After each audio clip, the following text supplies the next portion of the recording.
أنا ضيف على الدنيا وأوشك أن أودعها.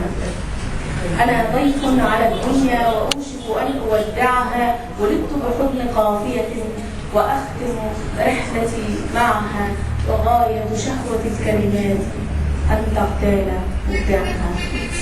مع الشاعرة نجاة ياسين، حاصلة على الإجازة في علم الاجتماع وعلوم التربية، شاعرة مغربية الأصل، مقيمة ببروكسل، رئيس رابطة الإبداع العربي ببروكسل، عضو مجلس إدارة المنتدى العالمي للإبداع، عضو شرف اتحاد المبدعين المغاربة بالمغرب. صدر لها سلسلة أدب الجماهير ديوان بالفصحى، الشعر النثري وبهدي قلبه. شاعرة نجاة ياسين.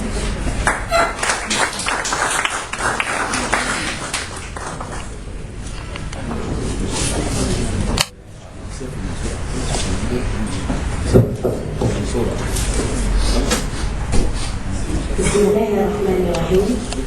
يسعدني ويشرفني تواجدي بين إخوة ومبدعين عرب ومصريين، ويسعدنا أن أتواجد في هذه الأمسية التي تجمع ما بين شعراء الوطن العربي المصري على الحدود وشعراء المهجر ومنهم أيضا المصريين.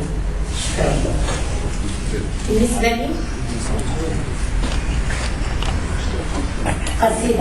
قصيدة عنوان ديواني وجهة قلبك.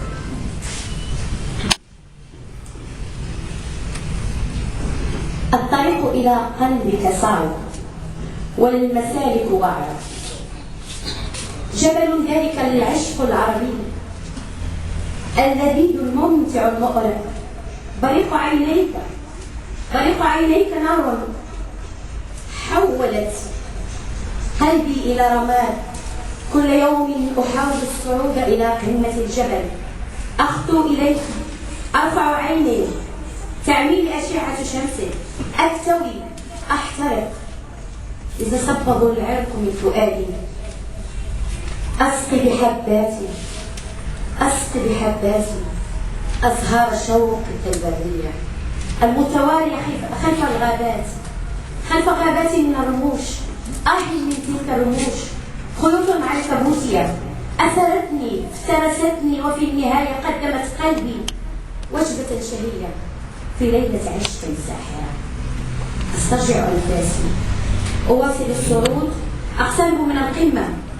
إشارة واحدة منك تكفي لأختزل كل المسافات، لأتحمل كل الصعوبات، وأصل إلى قمة العشق فقمة الحب.